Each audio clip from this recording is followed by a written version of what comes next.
A passagem de hoje é Salmo 19, versículos 1 a 14. Vamos ler juntos. Os céus manifestam a glória de Deus e o firmamento anuncia a obra das suas mãos. Um dia faz declaração a outro dia, e uma noite mostra sabedoria a outra noite. Sem linguagem, sem fala, ouvem-se as suas vozes em toda a extensão da terra, e as suas palavras, até ao fim do mundo. Neles pôs uma tenda para o sol, que é qual noivo que sai do seu tálamo, e se alegra como um herói a correr o seu caminho. A sua saída é desde uma extremidade dos céus, e o seu curso até a outra extremidade deles, e nada se furta ao seu calor. A lei do Senhor é perfeita, e refrigera a alma. O testemunho do Senhor é fiel, e dá sabedoria aos simples. Os preceitos do Senhor são retos, e alegram o coração. O mandamento do Senhor é puro, e alumia os olhos. O temor do Senhor é limpo e permanece eternamente. Os juízos do Senhor são verdadeiros e justos, juntamente. Mais desejáveis são do que o ouro, sim, do que muito ouro fino. E mais doces do que o mel e o licor dos favos. Também por eles é admoestado o teu servo. E em os guardar há grande recompensa. Quem pode entender os próprios erros? Expurga-me tudo os que me são ocultos. Também da soberba guarda o teu servo, para que se não assenhoreie de mim. Então, serei sincero e ficarei limpo de grande transgressão. Sejam agradáveis as palavras da minha boca, e a meditação do meu coração, perante a tua face. Senhor, rocha minha e libertador meu. Amém. Gostaria de compartilhar uma reflexão da palavra sob o título O Mundo Criado e a Palavra de Deus. O texto de hoje, o Salmo 19, talvez não seja tão conhecido ou familiar para nós como o Salmo 8 ou o Salmo 23. Mas se pedirmos aos estudiosos da Bíblia e aos pastores que escolham um dos salmos mais belos, este Salmo 19 estará sempre entre os selecionados. Ao meditar nos salmos, percebemos que Davi, em seus cânticos, expressou grandes pensamentos e ideias teológicas por meio de belíssimas figuras literárias. Este poema começa com a glória da criação e termina com a graça da salvação. Ele contém a maravilhosa mensagem de Deus sobre como o Criador e a criatura podem se conectar e como o grande abismo entre eles pode ser transposto. Mostra como o Criador fala às suas criaturas, revelando-se a si mesmo, e como essas criaturas podem se aproximar de Deus. Quanto mais meditamos no Salmo 19, mais percebemos que é um cântico de louvor de uma beleza e profundidade impressionantes.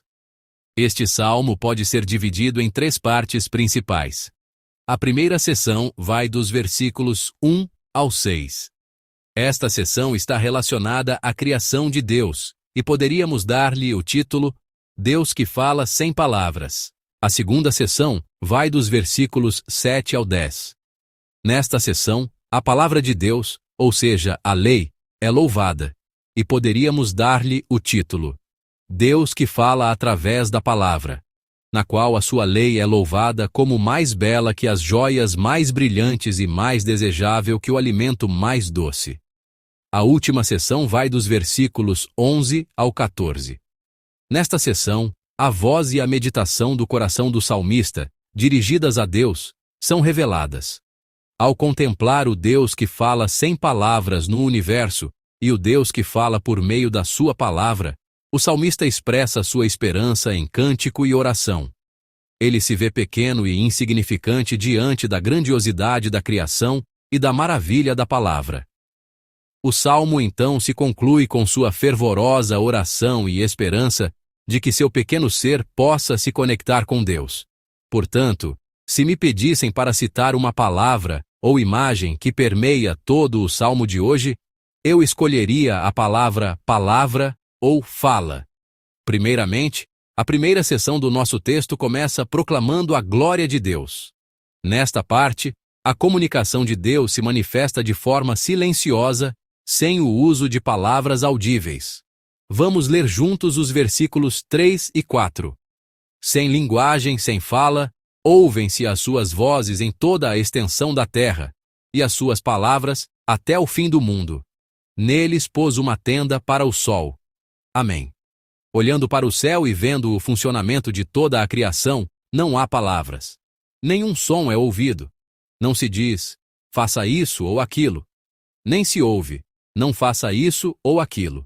Ainda assim, o dia cumpre o seu papel, e a noite realiza seu trabalho silenciosamente.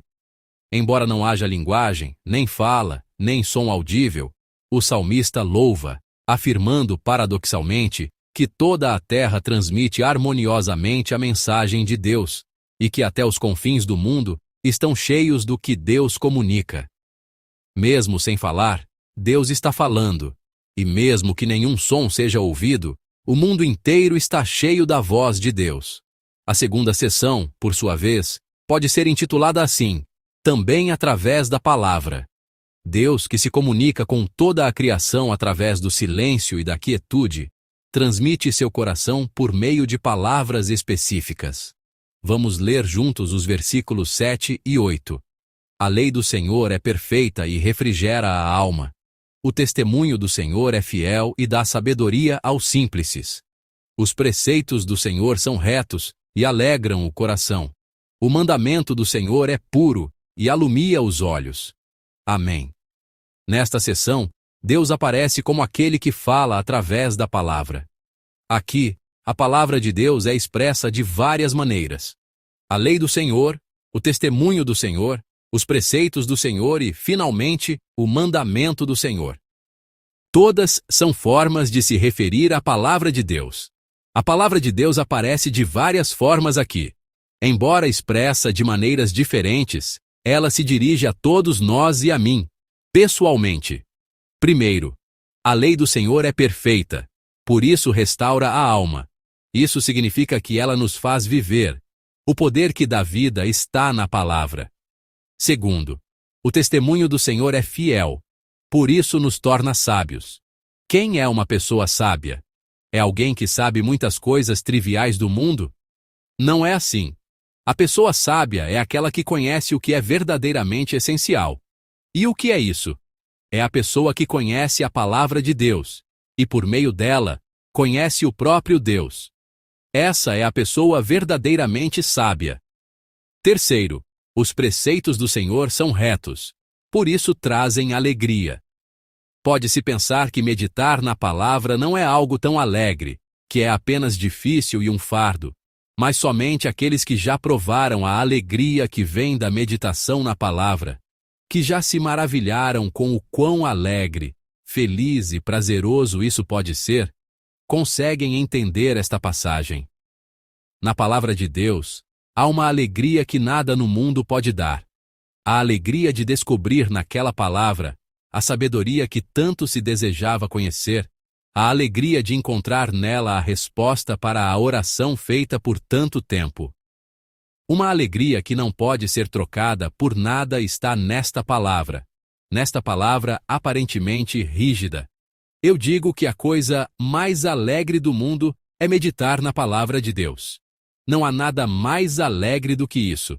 Finalmente, o mandamento do Senhor é puro, por isso ilumina os olhos. No mundo, há muitas pessoas que têm olhos, mas não veem. Há tantos momentos em que pensamos: como podem ser tão cegos? Como não percebem? Deus já se manifestou de tantas maneiras, com tanto poder, e ainda assim não conseguem ver? Na palavra de Deus, há a luz para ver corretamente. A palavra, assim, nos transmite o que é necessário para nós, para mim.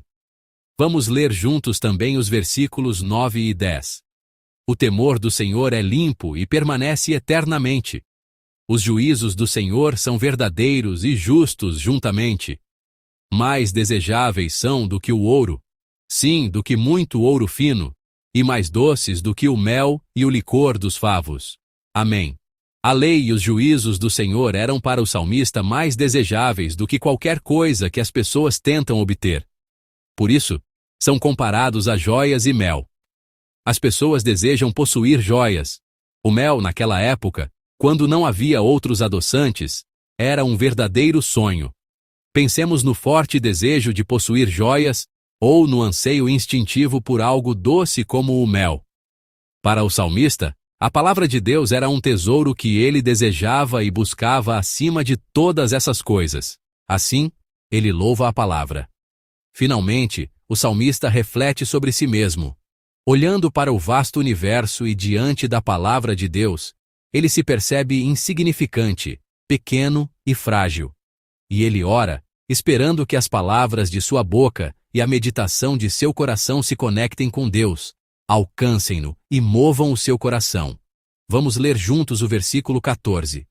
Sejam agradáveis as palavras da minha boca e a meditação do meu coração perante a tua face, Senhor, rocha minha e libertador meu. Amém. A palavra hebraica para meditação aqui também carrega o sentido de murmurar em voz baixa. O salmista, então, ora para que as palavras de sua boca e o murmúrio de seu coração cheguem a Deus e lhe sejam agradáveis. Amados irmãos e irmãs, que as orações que vocês fazem a Deus neste dia e os murmúrios de seus corações enquanto meditam cheguem a Ele. Eu os abençoo em nome do Senhor.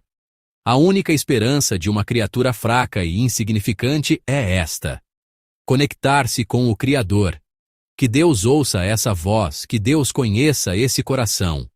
O louvor que começou exaltando a glória de Deus que preenche o universo, agora se transforma na esperança fervorosa, expressa na voz silenciosa de um ser humano, de uma criatura pequena e frágil. Queridos irmãos e irmãs, embora não se ouça um som audível, creio que todo o universo já está pleno da voz do nosso Senhor. No entanto, Deus nos deu a lei e a palavra escrita especialmente para nós, seres humanos. O que há nessa palavra? Nessa palavra, há vida. Nessa palavra, há sabedoria. Nessa palavra, há alegria. E nessa palavra, há uma luz que ilumina o caminho escuro da vida. Tudo o que as pessoas verdadeiramente buscam, desejam e anseiam, está nesta palavra. E essa palavra é mais valiosa que os bens mais cobiçados, e mais doce que os maiores prazeres que se possa buscar. Essa é a palavra de Deus. Assim, Deus se revela sem nenhum som, e também se manifesta através da palavra da lei. Agora, é a nossa vez de responder a essa dupla revelação: a do silêncio na criação e a da voz na lei. Cabe a nós ansiar e orar, para que nossa voz seja ouvida por Ele, para que a meditação do nosso coração chegue a Ele e para que, assim, sejamos acolhidos em Sua presença.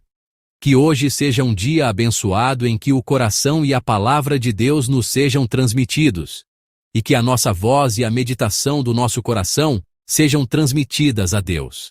Que vocês vivam este dia em profunda comunhão com Deus. Eu os abençoo em nome do Senhor.